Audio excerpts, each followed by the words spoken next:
Soy Oliver de Sentido Común y bueno, y él es Wall Street Soviet. Y bueno, vamos a comentar algunos temas que algunos son un poco polémicos y otros son muy típicos del comunismo. Vamos a empezar con el Holodomor, que es un tema, bueno, dicen que es por así decirlo, el genocidio que hizo Stalin en Ucrania y algunas otras partes de la Unión Soviética. Bueno, si quieres, comienza tú diciendo tu opinión al respecto sobre este tema. Uf. Es un tema candente, sobre todo porque hay un debate con dos visiones bien diferenciadas. O sea, están aquellos que apoyan el Holodomor como genocidio de Stalin, directamente ordenado por Stalin, en plan, hay que acabar con los ucranianos porque están haciendo una contrarrevolución, tienen un sentido muy nacionalista, bla, bla, bla, y hay que acabar con ellos. Esa es una de las visiones, que en mi opinión es la más hegemónica. Pero luego está otra visión, que es la que defendemos, que el Holodomor no fue un genocidio orquestado por Stalin, mandado por Stalin, ni nada por el estilo. Es decir, nosotros pensamos que el Holodomor se debe a una serie de factores que nunca se han analizado desde aquellos que piensan que fue orquestado por Stalin. Es decir, hay una serie de, ¿cómo decirlo?, de condiciones que se dan en Ucrania que permiten no sé, esa hambruna que hubo que mató a tantos ucranianos, que fueron millones. Yo creo que desde un punto de vista, como has dicho antes, el Holodomor fue como un castigo que impuso Stalin porque Ucrania desde ya hacía años atrás pedía como un país, estaba orquestando una nacionalidad propia de ese territorio. Y Stalin, como también otras, aparte, compartiendo también otras nacionalidades, ¿no? Como puede ser, creo que la de Georgia, que también hizo ahí un holodomor, por así decirlo, que privaba de suministros de trigo, sobre todo, que era el fundamento bueno, que se alimentaba la población. Entonces lo hacía, desde mi punto de vista, para sofocar esa rebelión o castigarlos de una manera u otra para que no pudiesen rebelarse, ¿no? Contra su propio gobierno. Me parece muy... Yo creo que no es... Stalin no haría eso. Me refiero, me parece una estrategia un poco...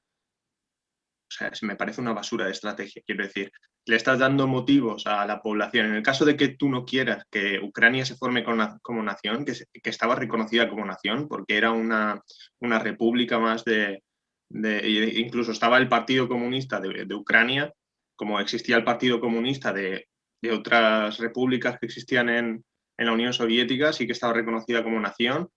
Si mal no, a lo mejor me estoy equivocando, yo creo que Bueno, sí dentro de estaba la reconocida Unión. como nación. Claro, dentro de la Unión de las Repúblicas.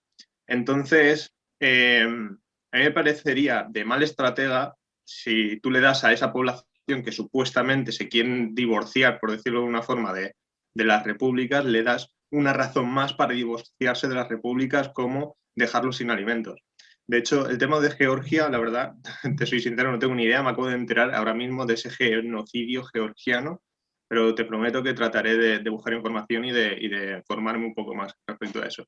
Pero en cualquier caso, me parece una mala estrategia, que yo creo que ningún comunista cometería ese pedazo de error de darle más razones aún a un supuesto divorcio de la Unión Soviética, eh, dejándolos sin cereales, sin trigo, que era eh, el producto básico de la dieta en aquel momento, supongo, pues el tema del pan y tal. Claro, porque Eh, estaban sí, colectivizadas todas las empresas. Y por eso sí. yo lo quería encajar porque, aparte de que es donde más afectó por densidad de población fue a Ucrania, pero también afectó a otras áreas de la Unión Soviética. Yo creo que esto lo hemos hablado alguna vez en el canal de Discord, pero se tiene que decir que Stalin, en el momento que el Comité Central del Partido Comunista de Ucrania pide ayuda al Comité Central del Partido Comunista de la Unión Soviética y le cuenta la situación al Comité del Partido Comunista de la Unión Soviética, Stalin acepta ayudar a Ucrania y manda 55.000 libras de cereal, de grano para poder cosechar y que Ucrania pudiese cosechar. De hecho, el documento que se debate en el Comité Central del Partido Comunista de la Unión Soviética escribe Stalin con un lápiz encima de ese documento: estoy a favor de ayudar. Ese documento existe y es algo que está archivado y que se puede demostrar que Stalin escribió esa orden, estar a favor de la ayuda y mandar ayuda. Pero porque Entonces me parece... después Sí, dime. no se llevó a cabo. Y creo que desde fuentes de National Geographic, Stalin tenía una amante, o su querida, que esa querida creo que se suicidó a causa de esta problemática, porque le decía o le reiteraba en plan, tienes que ayudar, envía ayuda, pero Stalin, dentro de lo que cabe, creo que se hizo un poco el loco. Hizo un poco como... Porque claro, o sea, las personas murieron. Creo que murieron 10 millones de personas en Ucrania. Y la gente se apilaba en campos, hasta en sus propias... Los cuerpos, los cadáveres los dejaban en las puertas de las casas porque no tenían ni fuerzas la población para poder enterrar a sus propios familiares del hambre que tenían. A mí me parece un poco exagerado 10 millones de personas. Yo reconozco que murieron millones, pero 10 millones de personas no murieron. Creo recordar haber visto que murieron alrededor de, o sea, entre 1,5 millones y 3 millones de personas. De hecho, aquellos que dan datos de que murieron tantos millones, te ponen o sea, no te dicen una cifra exacta, te hacen como una especie de abanico, te dicen murieron de entre tanto hasta tanto. Y aquellos que defienden que murieron millones y millones y millones, te dicen que murieron entre 3 millones y 12 millones. Claro, si murieron 5 millones, está dentro de ese abanico.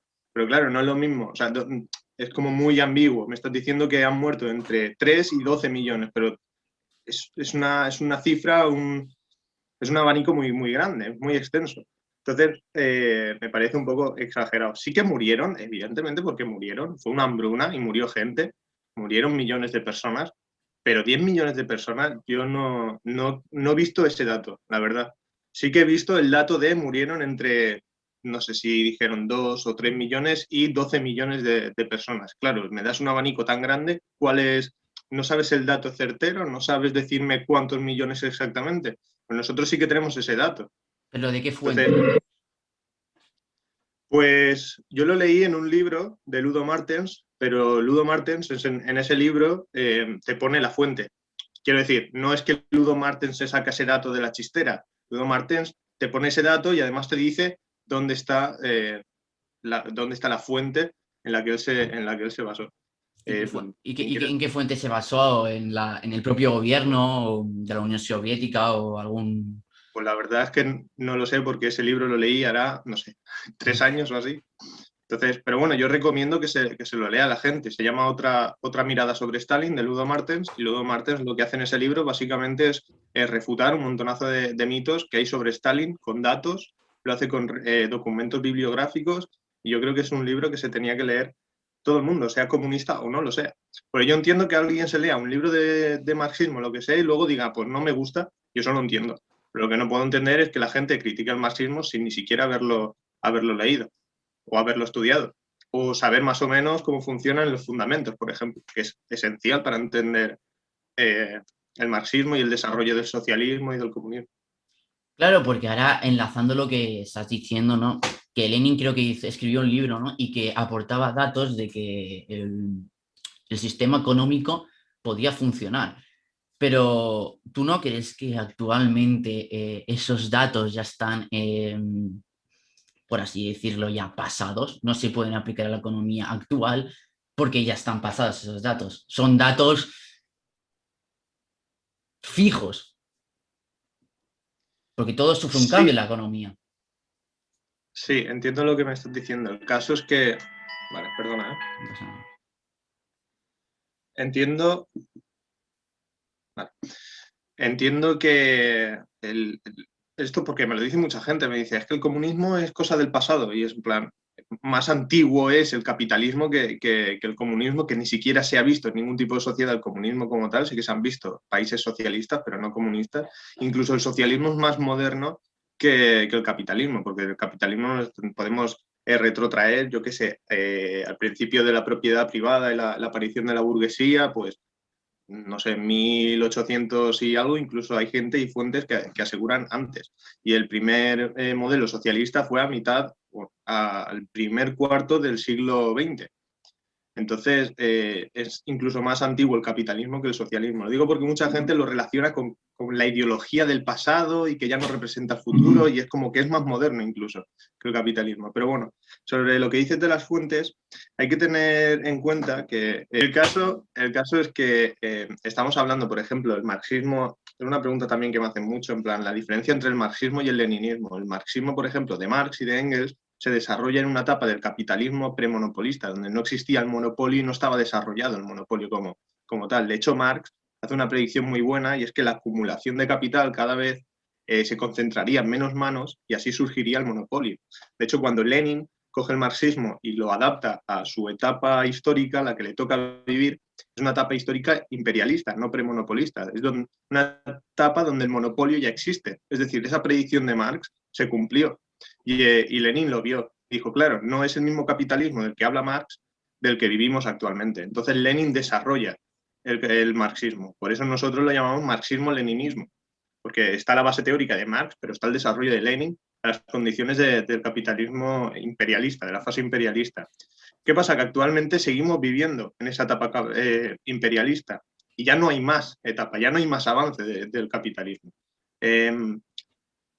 El imperialismo es la última fase del capitalismo y más allá del imperialismo está el socialismo. O sea, no habrá un imperialismo 2.0 ni un nuevo desarrollo, adaptación del capitalismo. No hay más después del imperialismo. Por lo tanto, nosotros recogemos la aportación de Lenin, que fue adaptar el marxismo a la época imperialista y la queremos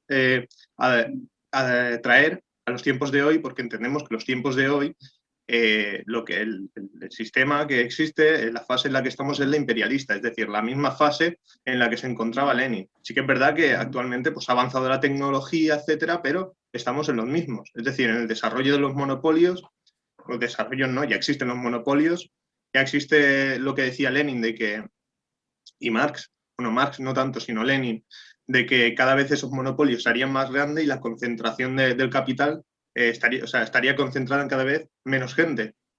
Empresas monopolistas como podría ser Google, como podría ser Amazon, etcétera, etcétera. Entonces estamos en la misma fase que estudió y adaptó Lenin el marxismo. Por eso queremos aplicar el leninismo, el marxismo-leninismo. No pensamos que sea una ideología del pasado básicamente por eso, porque estamos en la misma fase en la que se encontraba Lenin. Y más de esta fase, más allá, está el socialismo, no hay otra cosa, es el socialismo. Entonces no pensamos, o sea, pensamos que se puede aplicar por esa razón. Pero pienso una cosa, enlazándolo con esto, y ahora bueno, voy a dividirlo en dos porque has dado, aparte de lo que dijo Lenin, más lo que sea un monopolio. Piensa que los monopolios, como Amazon y cosas, lo que has citado antes, son monopolios que la gente, el consumidor quiere. O sea, esa gente mantiene esas empresas porque confía, da su confianza. No es lo mismo, por ejemplo, por así decirlo, los oligopolios estatales que tiene el Estado, ¿no? Español, como ejemplo, muchas eléctricas, muchas constructoras y etcétera. Lo de Lenin, lo que yo veo desde mi punto de vista es que solo son números, sino que no se adapta, porque cuando estamos hablando del mercado, está en constante cambio. A lo mejor los números de Lenin o la grafía que hizo él actualmente no se podría sostener esos datos aplicándose a actualidad, porque es que el mercado no lo puedes regular, porque cuando lo regulas es cuando pasan los problemas. Porque es que el mercado lo mueve el consumidor. El consumidor si quiere una empresa de manzanas esté ahí es porque el consumidor lo quiere. Cuando no confíen en esa empresa, saldrá otra de manzanas. Entonces la gente irá a esa, porque a lo mejor les dará mejor servicio, mejor calidad, una serie de cosas, yo es el consumidor que valora. Yo veo esa opinión. Por eso creo que muchos datos del comunismo son datos numéricos, pero después, cuando se aplican, no se aplican ni en su totalidad, que estaban fijas, ni tampoco se hace el beneficio que se busca para toda la población, sino que se busca un beneficio para un grupo reducido. Como podíamos ver, que es diferente, ¿no? Lenin a lo que hizo Stalin, pero parecido así. Colectivizar todo, solo dar a la población el mínimo para subsistir, pero lo demás potenciar como país químicamente y también industrialmente y militarmente. Pero sobre todo la riqueza concentrarla en un grupo que sería la élite y los que ayudan a mantener el círculo del gobierno. Esa es mi opinión. Yo difiero en muchas cosas que has dicho. Por ejemplo, en el tema de los monopolios, has dicho, si la gente quiere que exista ese monopolio, pues ese monopolio va a existir. Es decir, si la gente quiere que exista Amazon, Amazon seguirá existiendo. Pero claro, en el momento en el que existe una empresa que puede competir con Amazon o que está empezando a competir con Amazon y empieza a hacerle un poco como de rival, ¿no? De competencia, Amazon lo que hace es absorber esa empresa, porque le interesa absorber esa empresa. Y se puede llegar a pensar que los dueños de esa empresa que está compitiendo con Amazon no van a querer vender la empresa, no va a querer ser absorbida por Amazon, aún así lo hará. Lo hará porque a Amazon le interesa que esa empresa no pase por encima de Amazon. Y esto se ve, por ejemplo, en empresas, por ejemplo, del sector azulejos, donde una empresa de la competencia desarrolla algo más novedoso o ofrece un servicio que otras empresas del sector no ofrecen, y las empresas más grandes del sector del azulejo la copian y no permiten que se compita que pueda competir contra esa empresa. Es decir, en el momento en el que haya una empresa que pueda competir contra Amazon o pueda competir contra Google, no te preocupes que Amazon y Google se encargarán de absorber esas empresas. Y cada vez, como dijo Lenin, el capital se concentrará en cada vez menos manos, en cada vez menos propietarios, porque es la fase en la que nos ha tocado vivir, en la fase imperialista del capitalismo, que es la última fase del capitalismo. Pero sobre lo que has dicho de los datos y tal, de que en el socialismo beneficia a un grupo reducido de personas, yo no estoy de acuerdo. De hecho, si ves los datos, bueno, yo después de esto trataré de mandarte los datos por si los quieres poner en la descripción del vídeo o lo que sea, para que sepas que me baso en algo. Pero si ves, por ejemplo, los números, te das cuenta de que Stalin cobraba menos que un ingeniero o un arquitecto en la Unión Soviética. Stalin, su sueldo sí que es verdad que es elevado porque es un cargo de responsabilidad alto, etcétera, y es elevado, pero no cobraba tanto como podría cobrar, no sé si un médico, pero sí recuerdo que un arquitecto o un ingeniero cobraba más que el propio Stalin. Entonces me parece un poco populista, la verdad, un poco demagógico, no lo digo por ti, sino en general por la gente que habla así, que es en plan, solamente se benefician las élites, y vale, ¿de dónde sacas eso? O sea, lo sacas de un libro que ha escrito Escotado, o lo sacas de un libro que ha escrito Archipiélago Gulag, o lo sacas de un libro, ¿de dónde lo sacas? Entonces, me parece que la gente critica estas cosas sin ni siquiera saber de dónde se saca esa información, que de nuevo, no lo digo por ti, lo digo en general. Me parece un poco, no sé cómo decirlo, ilógico. Es decir, en la Unión Soviética, pues claro que los líderes y tal estaban bien cuidados, pero el pueblo tampoco se moría de hambre. Es decir, de hecho, los comunistas te puede gustar o no, los primeros que comieron o sea, el pueblo soviético, el pueblo ruso, por ejemplo, comió por primera vez con los comunistas y tuvieron sanidad con los comunistas y tuvieron educación con los comunistas.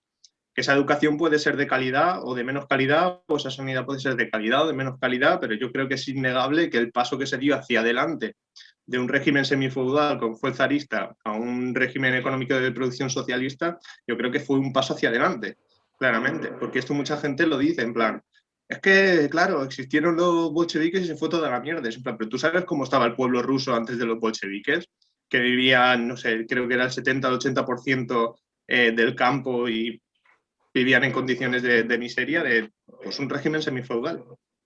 Entonces me parece que las críticas yo creo que, no sé, son las típicas críticas que nos hace todo el mundo a los comunistas, que muchas veces se critica lo de que los líderes son ricos y viven de lujos, y es en plan, ¿de dónde sacas esa información? Esa información te la has sacado porque has escuchado a este o has escuchado a aquel, que de nuevo no lo digo por ti, sino lo digo en general, la gente que, que tal. Pero bueno, yo te pasaré los datos por si los quieres poner en la descripción del vídeo, la gente si los quiere ver, de que Stalin cobraba menos que un ingeniero y un arquitecto, por ejemplo. Entonces me parece que Después, es un poco, sí, de- me parece que des- es un poco irreal. después los miro y si Vale. eso, a ver, los pondré. Si eso. Em, yo lo que estaba diciendo es que en Rusia em, el comunismo en sí, el sistema, eh, el talento individual o la capacidad individual para crear riqueza pone más trabas que en otro sistema, porque se penaliza, por así decirlo. La riqueza pasa a ser distribuida. ¿Y qué pasa cuando la riqueza la controla el gobierno?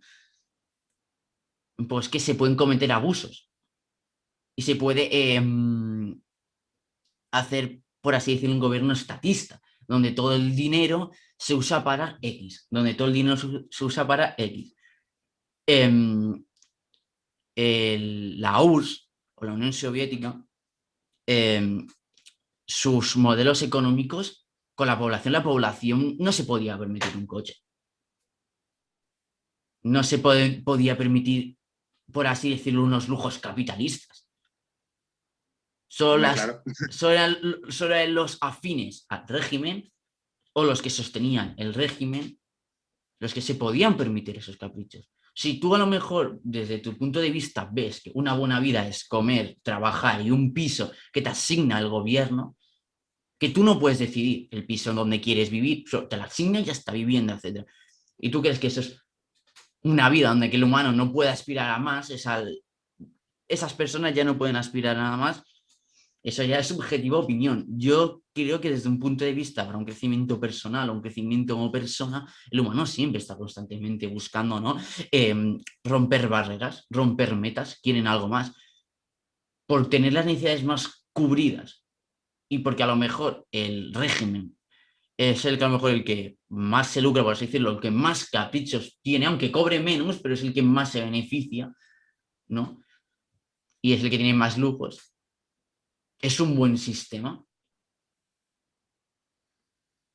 Esa es mi opinión. Has, has dicho una cosa que es el tema de si la población se podía permitir un coche. Y es verdad que en la Unión Soviética tú, el coche se lo pedías a las instituciones, se lo pedías al gobierno, vamos a decir, y el gobierno a lo mejor a los 4 o 5 años te daba el coche.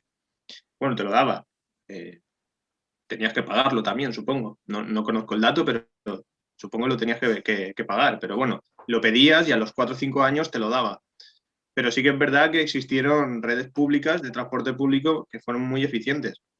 Eh, o sea, no te daban un coche, o sea, te daban un coche, supongo que lo pagarías el coche, pero bueno, tenías acceso al coche, pero sí que es verdad que tenías que esperar mucho tiempo. Eh, por ejemplo, lo que has dicho de lo que es para alguien, no sé, el progreso de la vida y tal, o la prosperidad, yo creo que en el socialismo lo que se hace es totalmente próspero. Porque pues sí que es verdad que yo tengo una vivienda que no es que me la asigne el Estado. A mí no me la da el Estado. A mí el Estado me corresponde con una vivienda porque yo estoy trabajando para el Estado y tengo que pagar un alquiler. O sea, tengo derecho a vivienda porque con mi trabajo estoy beneficiando al Estado, pero claro, es que el Estado entendido, como lo entendemos nosotros los marxistas, es la sociedad, son los obreros, son los obreros los que forman parte del Estado. Entonces, yo aporto a la sociedad con mi trabajo y la sociedad me corresponde con una vivienda. Y me corresponde con el derecho a que mis hijos vayan al colegio. Me corresponde con el derecho de que si me pongo malo, la sociedad me va a pagar el médico. Porque bueno, yo estoy aportando a la sociedad con mi trabajo y la sociedad me corresponde también con otras cosas, con servicios, por ejemplo. Entonces, sí que es verdad que yo tengo una vivienda, tengo trabajo y yo puedo tener pues, mi tiempo libre, mis cosas, pero sí que existe la prosperidad en el socialismo, incluso los avances tecnológicos que han habido en mitad del siglo XX muchos de ellos los encabezaban regímenes socialistas o que ya estaban perdiendo esa esencia de socialista, pero si no llega a ser por ese desarrollo realmente socialista no se pudiesen llegado a ver. Es decir, tecnología, pues no sé, el Sputnik te puedo poner, el teléfono móvil, por ejemplo, el primer prototipo fue soviético. Hay ¿cómo se llama? Ciencia ML en Twitter, es un chaval físico, creo que es comunista también, y da datos de la física y tal en la Unión Soviética. Y creo que vi un post suyo, creo que era suyo, que hablaba de Internet y cómo la Unión Soviética estaba empezando a desarrollar el Internet, antes incluso que los Estados Unidos. Es decir, los códigos informáticos y tal. Yo es que de esto no entiendo de informática, lo siento, pero bueno, el tema de la computación y cosas así son cosas que ya se estaban haciendo en la Unión Soviética. Incluso los videojuegos y tal también se estaban dando en la Unión Soviética. Es decir, sí que hay prosperidad en el socialismo, incluso no prosperidad científica, que también, sino también prosperidad personal, en el sentido de que la Unión Soviética tenía los mejores atletas, tenía los mejores deportistas, porque fomentaba una cultura del esfuerzo, del trabajo, del deporte, del sacrificio, etcétera. Yo creo que sí que se daba esas condiciones de progreso y de prosperidad en la Unión Soviética. Lo que pasa es que, bueno, en el socialismo, lo que pasa es que prosperidad para los liberales no es la misma prosperidad que para los comunistas. La prosperidad para un liberal es que una persona, o yo lo veo así al menos, que una persona, pues no sé, se crezca personalmente, a lo mejor abre una empresa, la empresa tiene que hacerla exitosa y poco a poco va prosperando, etcétera, etcétera, económicamente también incluso. Los comunistas no estamos en esa onda. Para nosotros la prosperidad no viene de nuestra realización personal, viene de que toda la sociedad camine junta hacia el progreso, de que toda la sociedad aporte todo lo mejor que tiene para la propia sociedad.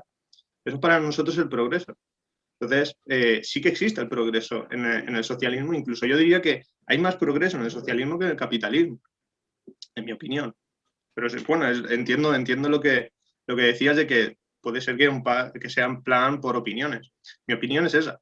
Básicamente porque, no sé, es que si tú ves los logros científicos de la Unión Soviética, por ejemplo, y del socialismo, te das cuenta de que estancados no estaban, porque tenían a los mejores científicos, a los mejores profesionales de medicina, tenían a los mejores matemáticos, tenían a los mejores investigadores. En el terreno del deporte eran también uno de los mejores países de Europa, etcétera, etcétera. O sea, me parece que sí que hay prosperidad y desarrollo en el socialismo. Creo que son hechos. Yo creo que serán hechos, pero pienso una cosa, la Unión Soviética, casi todo el dinero del país, por así decirlo, el PIB, iba para la industria química, para industrializar todo el país, para modernizarlo, por una parte, y sobre todo para fomentar una fortaleza en el régimen. Piensa que si a lo mejor todo el dinero que invirtieron en deporte era todo propaganda para vender el régimen, para decir, mira qué bien se vive en Rusia, mira, fomentamos el deporte, el sacrificio, hacer como una competencia con Estados Unidos contra ese capitalismo que ellos criticaban, ¿no? Era como, desde mi punto de vista, un plagio, intentar plagiar, ¿no?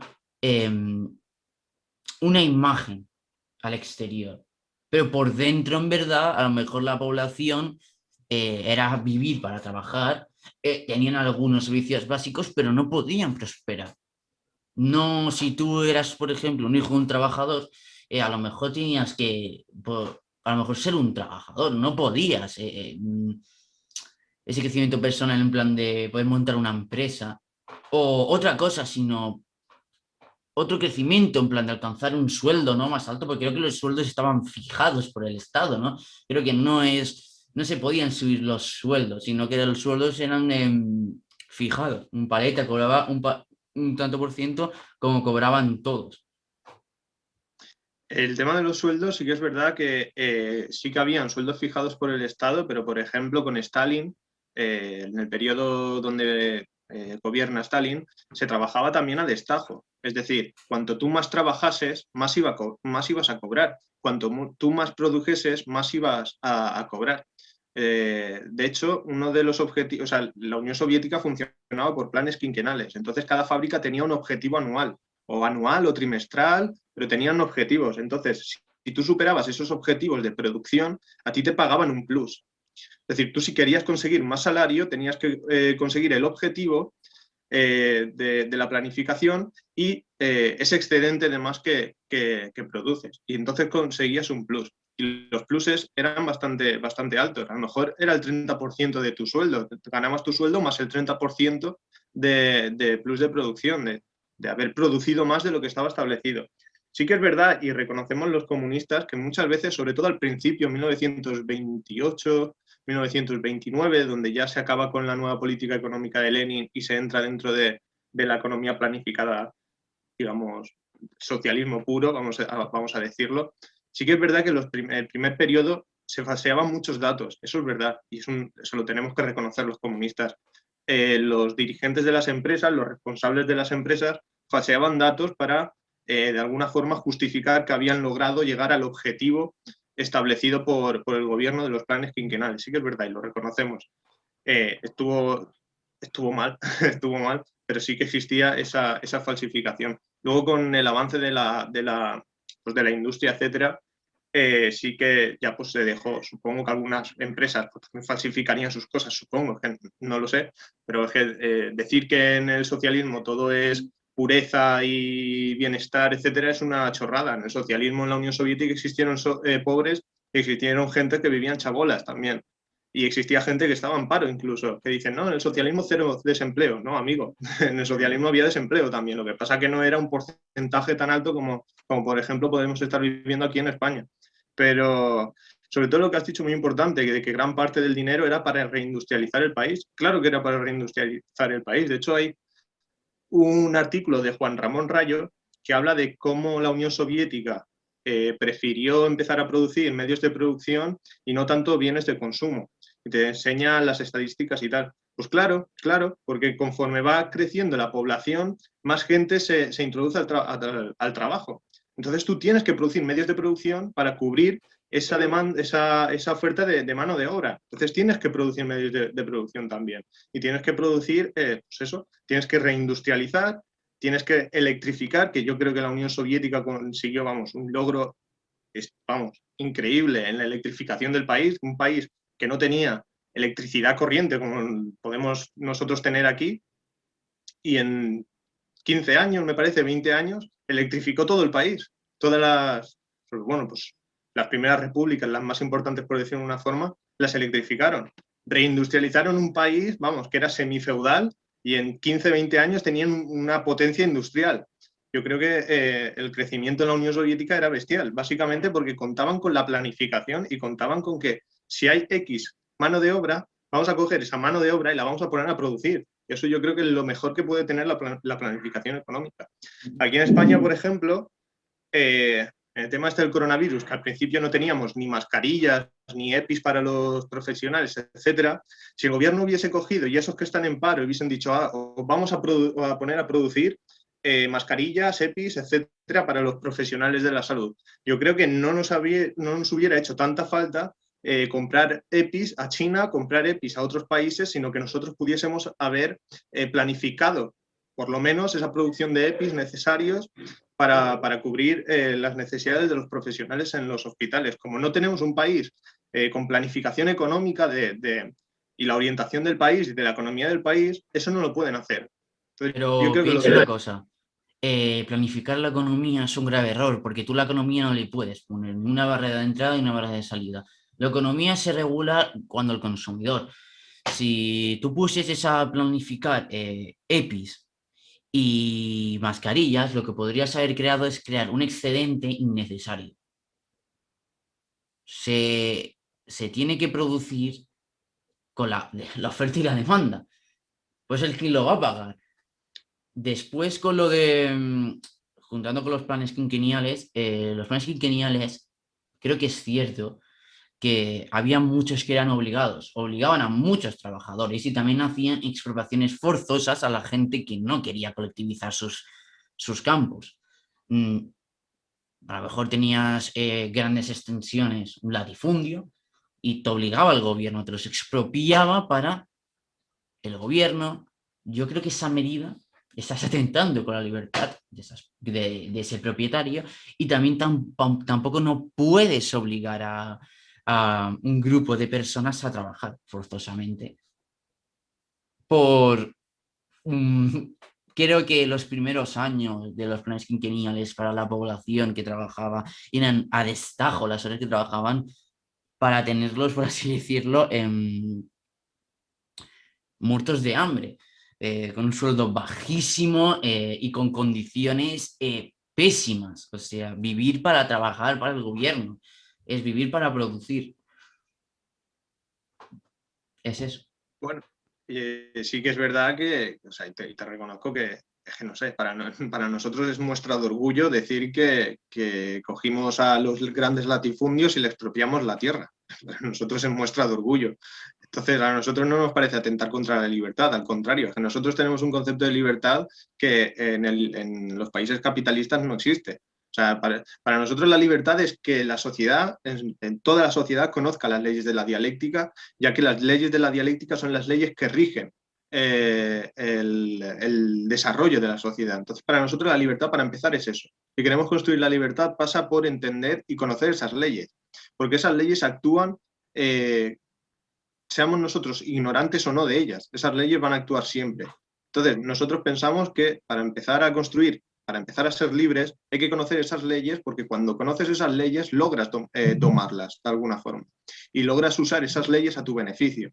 Estaba yo hablando de las leyes de la dialéctica, como la contradicción de o sea, la ley de la contradicción, la negación de la negación y bueno, otra, creo que son dos o tres más que no conozco a la perfección.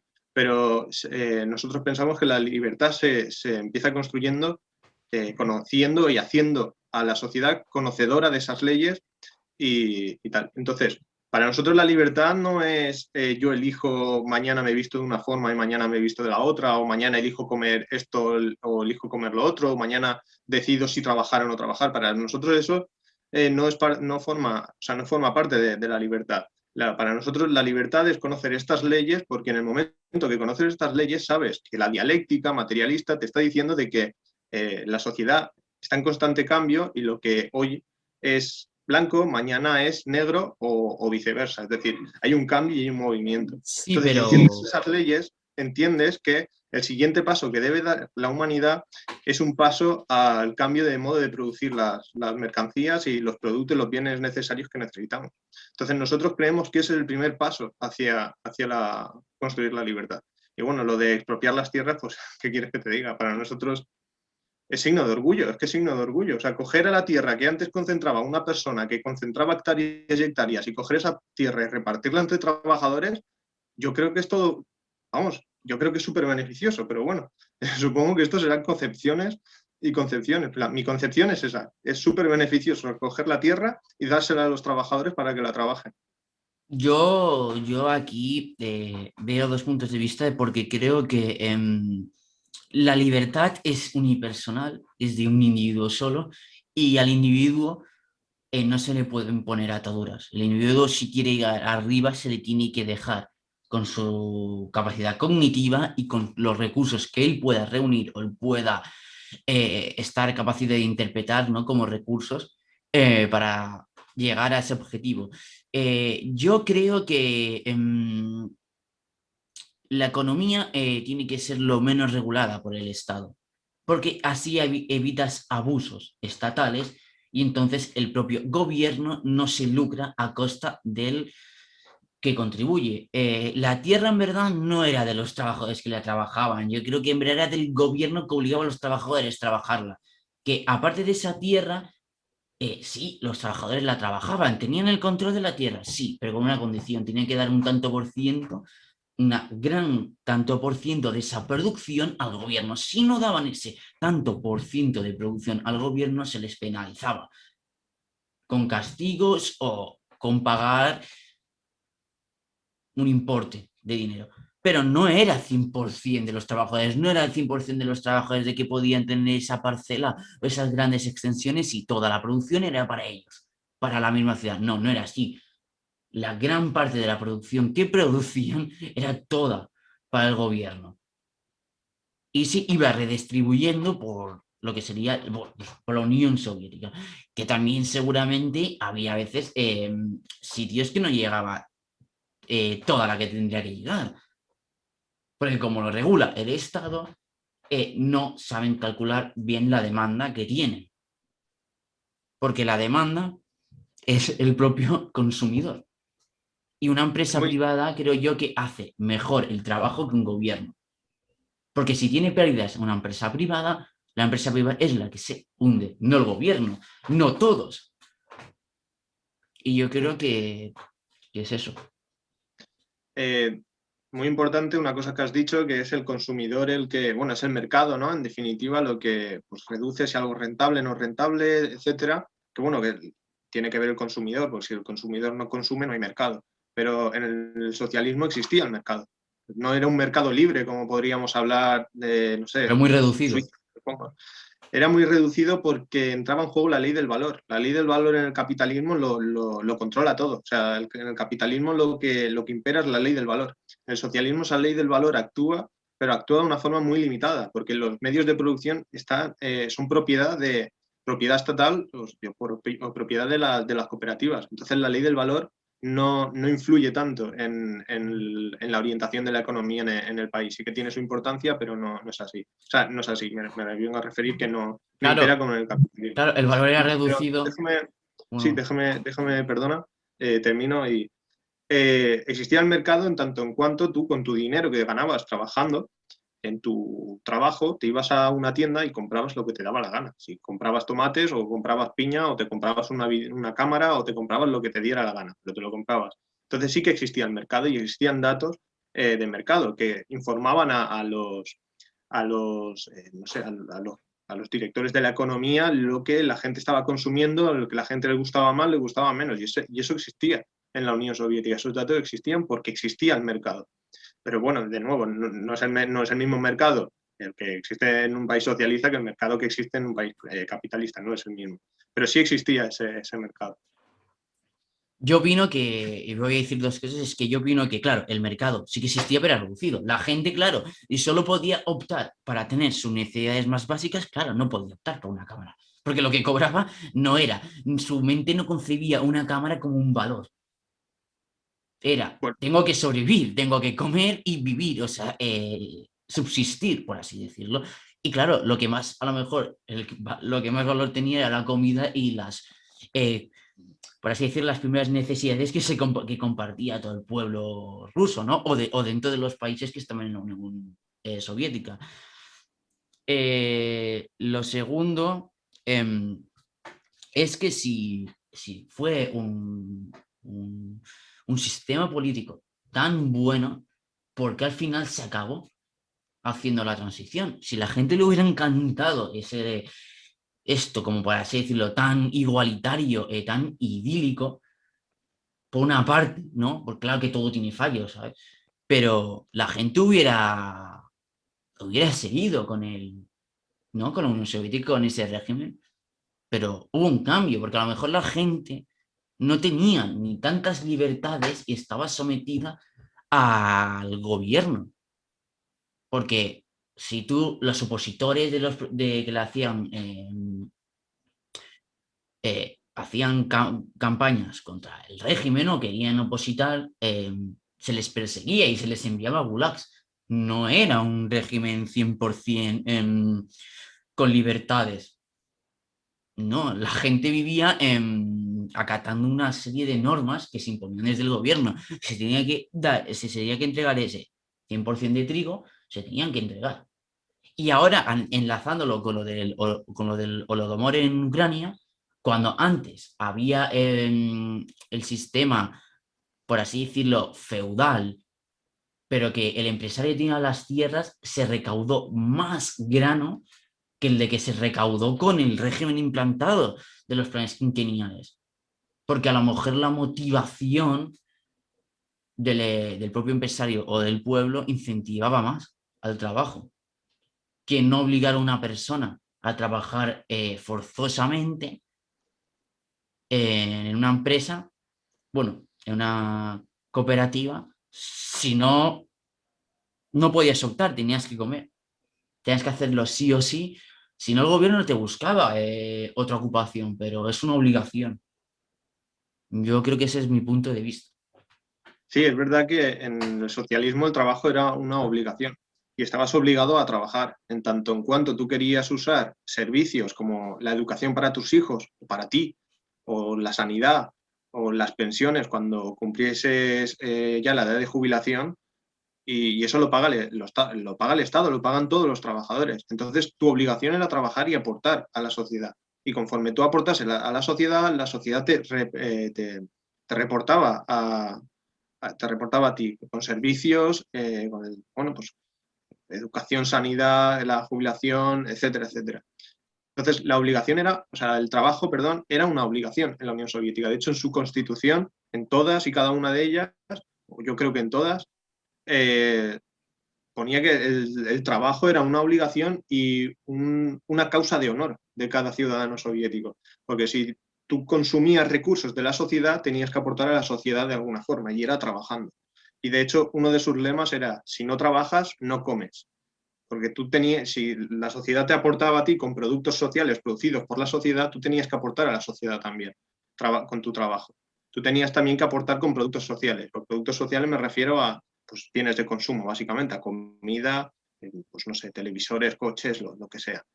Eh, y era una obligación, y yo estoy de acuerdo en que sea una obligación, porque igual que yo trabajo, yo quiero que los demás trabajen. Y yo creo que esto también incluso estaríamos de acuerdo, tanto comunistas como libertarios, que los libertarios defendéis, por ejemplo, que nadie se adueñe del trabajo de los demás, que cada uno sea con su propio trabajo salga adelante y se desarrolle. Yo creo que es algo que incluso estaremos de acuerdo tanto comunistas como libertarios. Sí que es verdad que lo entendemos de una forma distinta, pero yo creo que en lo esencial estaríamos de acuerdo. Pero en cualquier caso, lo que has dicho, me has dicho por qué terminó, si era tan idílico, ¿no? Aquella sociedad, aquella forma de organizar la sociedad. Pero antes de eso, me has estado hablando de la propiedad de la tierra y tal, y habían cosas que me dejan en el tintero que te las voy a explicar muy, muy rápidamente. O sea, en la Unión Soviética, por ejemplo, existían dos propiedades, dos tipos de propiedad. La propiedad de los kolhos, por ejemplo, que era la propiedad de las cooperativas, y existía la propiedad de, bueno, es una palabra rusa que no recuerdo, pero era la propiedad estatal, básicamente. Existía la propiedad estatal, es decir, la propiedad de todo el pueblo, porque el pueblo lo organizaba, o sea, el Estado lo organizaban los obreros Comunal. del país. Sí, bueno, si lo quieres llamar así, pues comunal, pero bueno, no es exactamente, es que comunal suena muy anarquista y nosotros tratamos de alejarnos de esos términos, pero bueno. Cooperativa, propiedad de las cooperativas y propiedad del Estado, propiedad estatal. Las cooperativas, por ejemplo, de agricultura, sobre todo, los campesinos se agrupaban entre ellos en cooperativa y la propiedad sobre eso, sobre las herramientas de trabajo, etcétera, era propiedad, si quieres, privada de cada cooperativa. O sea, cada cooperativa tenía su propiedad y era propiedad de toda la cooperativa, no era la propiedad de uno y usaba su propiedad para darle trabajo a otros, era la propiedad de todos. Pero claro, era propiedad independiente de una cooperativa con la otra, por eso privada, ¿vale? Para que nos entendamos. Entonces, existían dos tipos de propiedad. Quienes se agrupaban en la propiedad de las cooperativas, por ejemplo, de la tierra, por ejemplo, eran dueños de la tierra. La tierra, pues sí que es verdad que tenía una propiedad de tipo estatal, por decirlo de una forma, la tierra era de todo el pueblo, pero los dueños de las cooperativas, los que se agrupaban en cooperativas, sobre todo eran los dueños de los medios de producción que usaban para trabajar esa tierra. Entonces, no es que todo sea de todos, no es que sea todo propiedad del Estado, que también existía ese tipo de propiedad. No solamente existía propiedad estatal y ya está, existían dos tipos de propiedad. Luego, ¿por qué terminó la Unión Soviética o el sistema de economía socialista si era tan idílico, ¿no? Bueno, no era idílico, tenía sus fallos, evidentemente, y sobre todo porque hemos hablado del Holodomor, nosotros los comunistas reconocemos que muchos de los fallos que hubo en el Holodomor y que provocaron esa hambruna fue en parte también por culpa de la planificación. Hubo una mala planificación por parte del Comité Central y fue causa también de ese error, de ese horror, yo diría, de las hambrunas.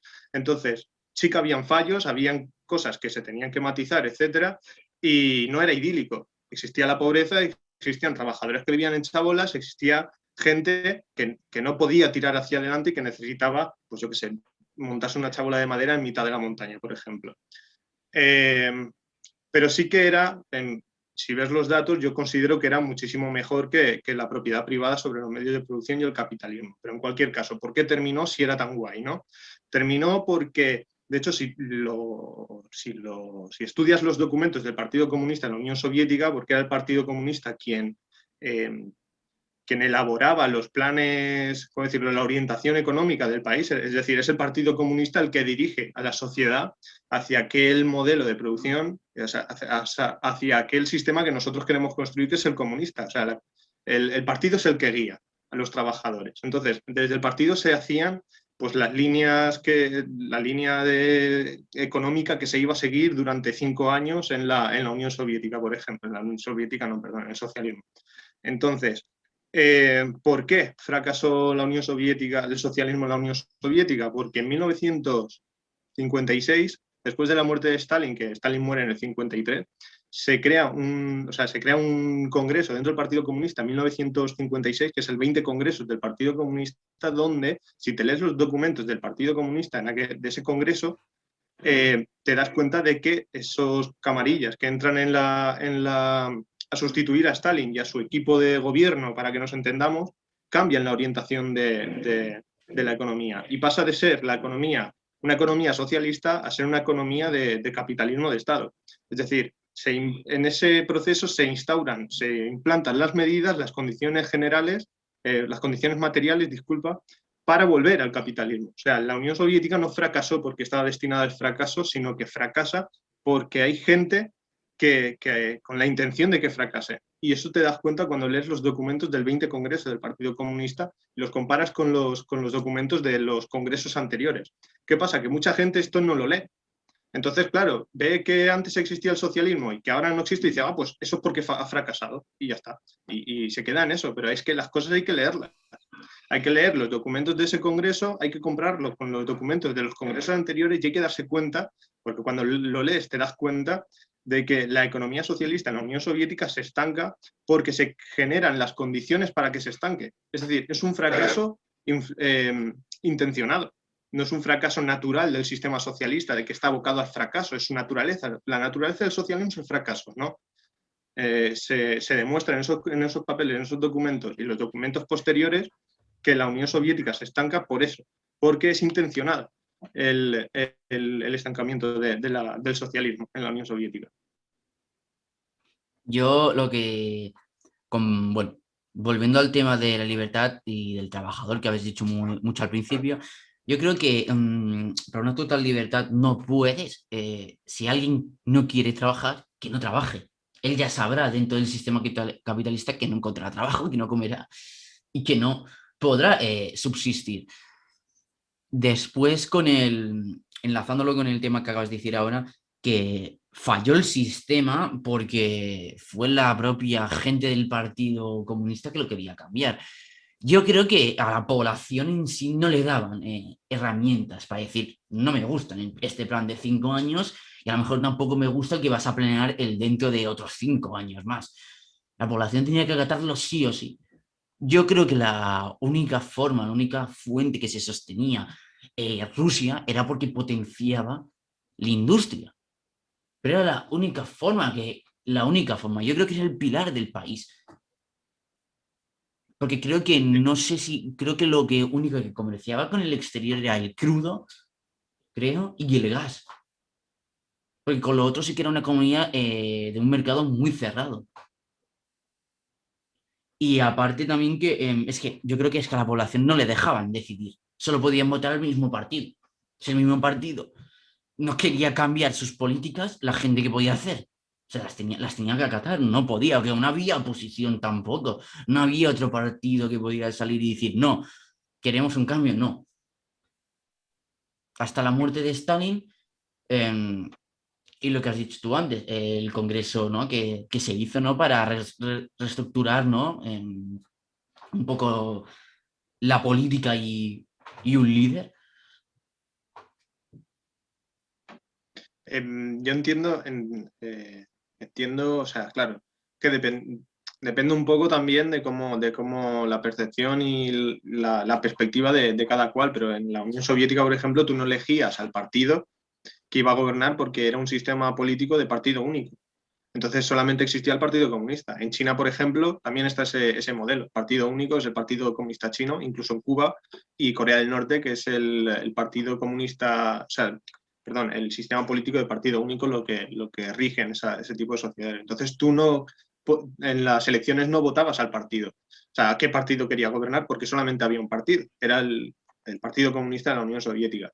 Pero tú cuando ibas a las elecciones, que sí que eran voluntarias y secretas, es decir, secretas en el sentido de que tú te guardabas el derecho a no decir o expresar a quién has votado si a ti no te daba la gana. Actualmente también son secretas, porque tú te metes en una cortina, eliges el partido y votas. Nadie se entera de a quién votas, si has votado nulo o tal. Son secretas también.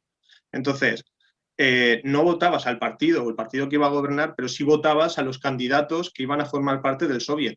Entonces, si tú pensabas que a lo mejor el socialismo no era no sé, no era la de esto, la opción o el progreso de la sociedad, etcétera, entonces tú te presentabas en tus comicios, en tu barrio, es que no sé cómo estaba estructurado, si por provincias o qué, no lo sé, pero te presentabas en tu ciudad y quien te quiera votar, pues te votaba y quien no, pues no te votaba. Sí que es verdad que, por ejemplo, dentro del partido, y esto lo uno con el tema de la libertad, en el partido existían ramas de más derechistas y más izquierdistas. Y es verdad que esa gente se la expulsa. Porque claro, el partido es el Partido Comunista.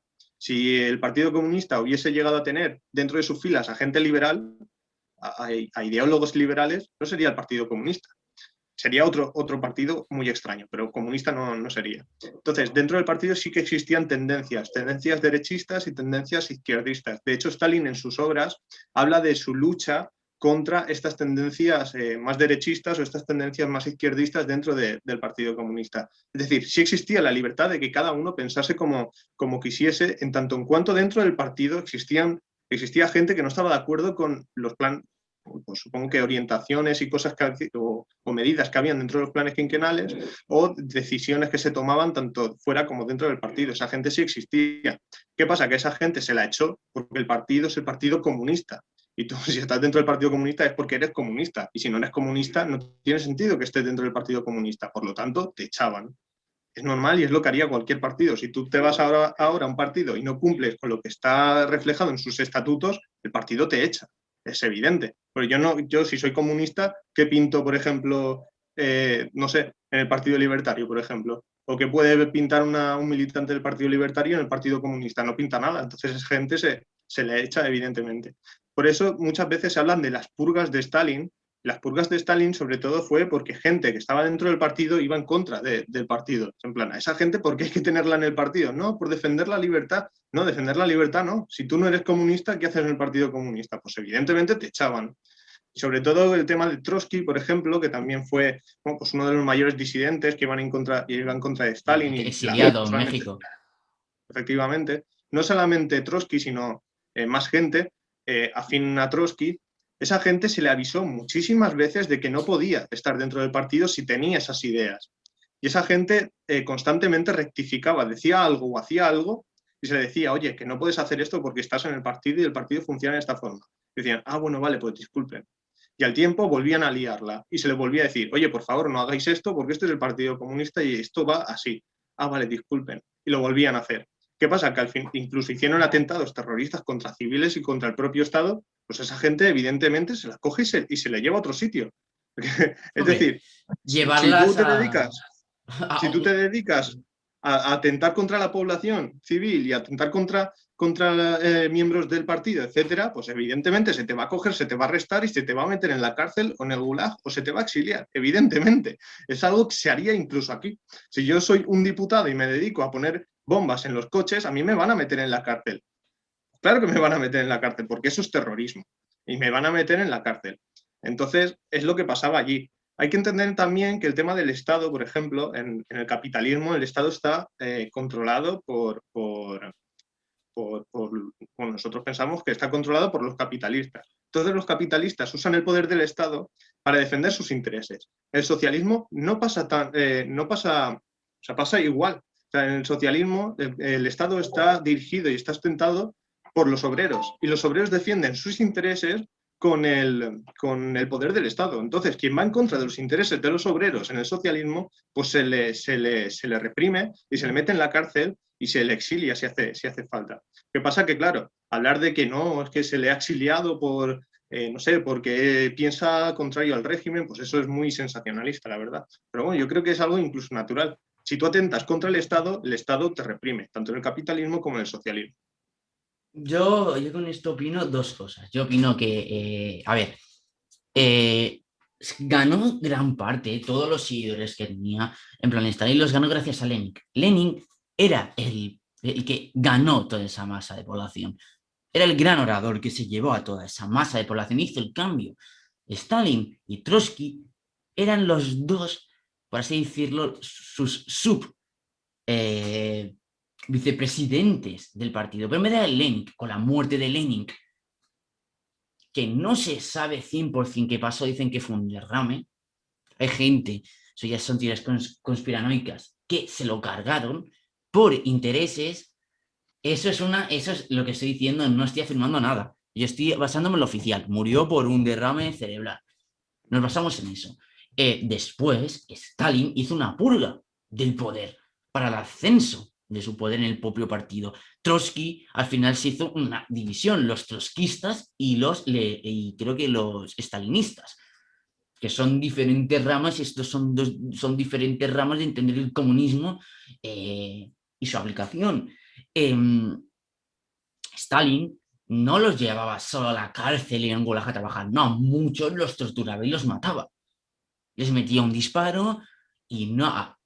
Puede ser que haya algunos que pusiesen bombas y hiciesen altercados de lo civil, pero otros no. Otros, por oposicionarse a su régimen, no tenían libertad, los coaccionaban. Un disparo al Gulag y no había nada más. Se tenía que acatar lo que sabía, lo que estaba ahí. Se tenía que acatar a Stalin. Era lo que mandaba Stalin, no se podía hacer nada más. Los únicos que a lo mejor podían recomendarle, y según los intereses del partido, eran los propios, ¿no?, del partido, pero no había nada más. Y uno del propio partido proponía otra cosa que atentaba o era un diferente modelo, se le suprimía, se le silenciaba, pero no exiliarse sí. Pero mira, Trotsky cuando se exilió, dices, ya está fuera del país. ¿Y por qué contrataron o había un espía, y creo que era catalán, que se lo cargó en México? Dices, si ya está exiliado ya, perro muerto, se acabó la sarna, ¿no? ¿Por qué te vas a México, envías a un espía y te lo cargas ahí? No tiene ningún sentido si seguimos con lo que has dicho, en plan, lo dejas y ya está fuera de mi país, en plan, no hacen nada. ¿Por qué? Porque era una purga. No le interesaba ni disidentes ni gente que le llevase la contraria, quería un régimen limpio, impoluto, que nadie le cuestionase su modelo, que nadie le cuestionase su modelo de interceptar la economía y de interpretar la manera que hacía las cosas. Por eso los gulags, aparte de que había muchos presos políticos, también había criminales, pero la gran mayoría también habían presos políticos. Entonces no era un gobierno democrático, todo el contrario, era un régimen. Y eso quiero que tienes que estar de acuerdo que era un régimen, porque el poder se concentraba en una persona, era Stalin. No se concentraba en nadie más, es un régimen. No, no había, si había un parlamento, era un parlamento, así, voy a así decirlo, un poco teatrero, era en plan un parlamento que estaba puesto por el propio, y que se votaba, claro, solo el partido comunista. Votaba las decisiones, los propios órganos, pero no había otras facciones, no había más pensamientos que solo el comunista. Sí, sí que es verdad que evidentemente había una tendencia de pensamiento que se inclinaba más hacia decisiones, etcétera, socialistas, porque en el régimen en el que se vivía era el régimen socialista, de economía socialista. Entonces, los soviets, por ejemplo, sí que pensaban más y apoyaban más el socialismo, igual que, por ejemplo, actualmente en España, sobre todo en el Parlamento hay sobre todo partidos que apoyan el capitalismo, que popularmente se les conoce como partidos comunistas, que de comunistas tienen lo que yo puedo tener de cura o de monje, pero defienden el capitalismo de una forma u otra. Un capitalismo más de libre comercio y un capitalismo pues, un poco más intervenido, pero al fin y al cabo defienden el capitalismo. En el socialismo, por ejemplo, en la Unión Soviética, pues la tendencia de los soviets, por ejemplo, pues sería defender el socialismo, que era lo que existía en la Unión Soviética. Pero es que Stalin no dirigía todo el país, o sea, Stalin no era el único dirigente del país. Bueno, podría Stalin era el tener secretario. subtenientes, claro, es lógico, ¿no? Pero acataban las normas del propio, o sea, seguían el mismo currículum, en plan, etcétera, etcétera, etcétera, no se podían saltar un punto, en plan, no, era lo que se No, decía. no, de hecho, si en la Unión Soviética, por ejemplo, eh, el tema, por ejemplo, del Poder Judicial se decidía pues, muy parecido a como se decide aquí, por ejemplo, en España. O sea, es el Congreso el que vota fiscales, por ejemplo, cada autonomía pone pues, cierto órgano del Poder Judicial, etcétera, y tiene decisión. Cada autonomía tiene parte de su independencia y de decisión a la hora de tomar, de organizar el poder Judicial. Por lo menos tengo entendido, a lo mejor me estoy equivocando porque ni soy jurista ni pretendo serlo. Pero bueno, por ejemplo, para organizar el Poder Judicial se hacía muy parecido, muy parecido a como se hace aquí, por ejemplo, en España, donde el Congreso vota a los fiscales, eligen los fiscales, etcétera, y eligen los órganos del Poder Judicial, etcétera. O sea, ahí en la Unión Soviética era igual, no era Stalin con su dedo que decía tú vais a ser los fiscales, a ir a trabajar. Eso no lo decía Stalin, lo decidían los soviets. Y en los soviets estaban formados por campesinos, por obreros, por soldados y por gente también joven, intelectuales del país. Entonces, no todos eran comunistas, porque no hace falta que en la sociedad todos los obreros sean comunistas. Hay gente que a lo mejor ni militaba en el Partido Comunista cuando eran soviets, cuando estaban dentro del Congreso. No hacía falta ser comunista o ser del partido para ser elegido en el soviet. No hacía falta. Entonces, sí que es verdad que el Partido Comunista era un régimen político de partido único, sí que es verdad, pero no todos los soviets eran comunistas y no todos los soviets estaban de acuerdo con todo lo que decía Stalin, porque habían cosas que decía Stalin y los soviets votaban en contra. Stalin intentó dimitir hasta 3 veces y los soviets dijeron que de eso nada. De no, tú te quedas. Y los soviets votaron a favor en contra de la dimisión de Stalin, creo que hasta 3 o 2 ocasiones. Después de la Segunda Guerra Mundial, que creo que fue cuando mataron a su hijo, sí, capturaron los nazis a su hijo y él se negó bueno, porque hubo una disputa ahí entre nazis y comunistas y tal. Entonces, mataron a su hijo, Stalin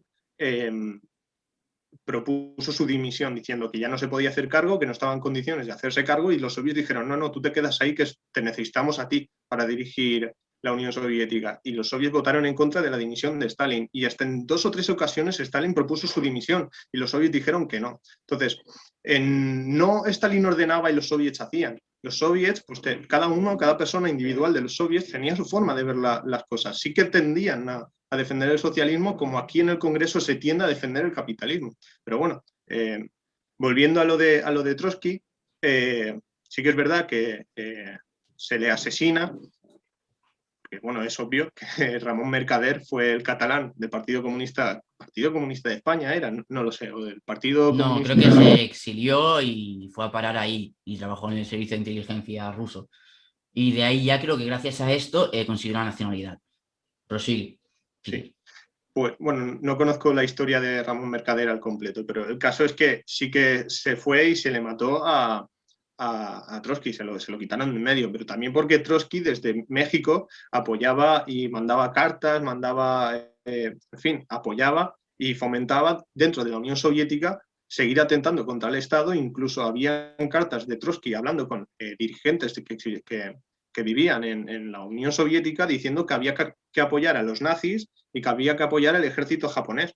Entonces, claro, al conocer todo esto, pues ¿qué iban a hacer los soviéticos? Pues bueno, no, la libertad, no, pues ya está. Pues no, cogieron y se lo quitaron del medio. Pero es lo que hubiese hecho cualquier dirigente en el capitalismo. O sea, aquí en el capitalismo, ¿tú te crees que cuando la mayoría, imagínate que la mayoría de la población quiere un sistema comunista, un sistema socialista, ¿tú te crees que aquí el Estado va a decir, bueno, pues si es lo que quiere la mayoría, pues ya está, pues vamos a a defender que lo que diga la mayoría. Pues no, el capitalismo se va a defender, los capitalistas se van a defender y van a tratar de quitarse, que es algo que ya pasó, por ejemplo, en la Segunda República, en tiempos de la Segunda República, incluso anteriores a la Segunda República, con el pistolerismo, donde propietarios de fábricas contrataban a mercenarios para matar a dirigentes sindicalistas y de partidos comunistas, etc. O sea, eso ya incluso pasó en España. No es tan descabellado porque ya pasó.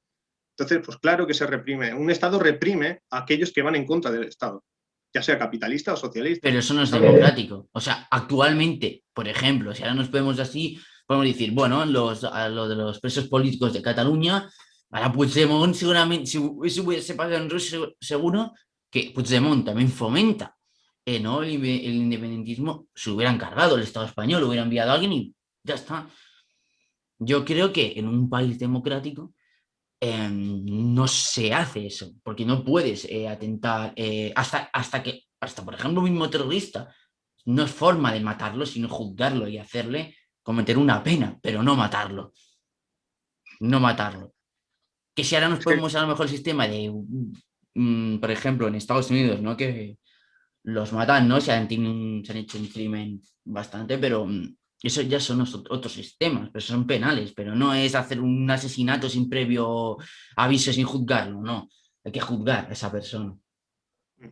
es que de hecho también, yo creo que esto también va por un poco la etapa histórica que le tocó vivir a cada líder político, a cada país. Por ejemplo, en Estados Unidos actualmente la pena de muerte yo creo que sigue vigente, ¿no? La pena de muerte en Sí, Estados algunos Unidos. estados sí. Sí, pues son cosas que incluso actualmente pasa, pero bueno, yo por ejemplo, yo ahora, si viviésemos en un país socialista, si yo fuese, vamos a decir, el secretario general de ese partido, del Partido Comunista de España, vamos a decir, y España fuese socialista, yo no fusilaría a nadie. O sea, yo lo metería en el gulag, si cometen un crimen contra la sociedad, lo metería en un trabajo, en un campo de trabajo forzado, pagando su crimen o sea, pagando por su crimen contra la sociedad. Y en el momento que ya ha cumplido su condena y se ha visto y un equipo de profesionales ha acreditado que esa persona está arrepentido y que ya no va a volver a tentar, etcétera, pues entonces se le da una segunda oportunidad y se le vuelve a reinsertar en la sociedad. Yo no estaría de acuerdo en fusilar a la gente, pero también es verdad que hay que, en aquellos momentos, la gente pensaba de forma distinta como pensamos actualmente. O sea, por ejemplo, existía mucho el tema de las leyes militares y tal, incluso actualmente lo de la ley militar existe. Es decir, a un soldado no lo juzgan. Si hace una cosa dentro del ejército que no corresponde con las leyes militares del país, se le juzga a través de esas leyes militares. Y eso pasa actualmente en España y en cualquier otro país que tenga este tipo de leyes. Entonces, en aquellos momentos se pensaba de una forma distinta y se fusilaba a la gente. Yo considero que fusilar no es la solución. Yo creo en las segundas oportunidades. Yo creo que una persona que ha cometido un crimen tiene que pagar por su crimen, tiene que ser reinsertado en la sociedad si se demuestra que está arrepentido y darle una segunda oportunidad. Ahora sí, una segunda oportunidad no significa que te vamos a dar una tercera, también te diré, a lo mejor te tienes que pasar toda tu vida en la cárcel. Si eres multireincidente o reincidente y tal, pues, en fin. Pero yo creo que es más un tema de concepciones y tal. La época histórica en la que vivían los rusos soviéticos no era la misma época histórica en la que vivimos nosotros actualmente, que se puede hablar más de un país civilizado, bla, bla, de un régimen democrático y tal. Sobre todo, bueno, quería comentarte el tema de... Yo no lo veo como si democracia sí o democracia no. Los comunistas no lo vemos como democracia sí, democracia no. Nosotros lo vemos como democracia, pero ¿para quién democracia? Porque para nosotros la sociedad está dividida en clases. La democracia para el obrero o la democracia para el burgués, porque para nosotros no puede existir democracia para los dos, tiene que ser para uno o para otro. Entonces, democracia para el obrero sí, dictadura para el burgués. De hecho, la dictadura del proletariado es democracia para el obrero y dictadura para el burgués, en tanto en cuanto se está reprimiendo al burgués y a los Ya, capitalistas. pero eso no engloba a toda la sociedad. Si tú quieres una libertad, también a un burgués, también. No puedes solo reprimir a los burgueses por la capacidad que tengan cierto dinero. Entonces ya está siendo, por así decirlo, discriminatorio. No puedes Sí, sí, discriminar sí, por una renta sí, o por una renta más sí, baja. No puedes. si o sea, no es por la renta, no es por la renta. O sea, para nosotros un burgués no es una persona muy rica. Para nosotros un burgués, un capitalista, es una persona que posee medios de producción y que se apropia del trabajo de un trabajador, por ejemplo. Pero nosotros sí que lo vemos como, no, es, como te he dicho antes, no es en plan democracia sí, democracia no, o dictadura sí, dictadura no. Para nosotros es democracia para quién y dictadura para quién. Democracia para los obreros y dictadura para el burgués. Totalmente, estamos totalmente de acuerdo. No es un tema de dictadura para todos o Es que democracia para todos. éticamente vosotros lo veis bien, ¿no?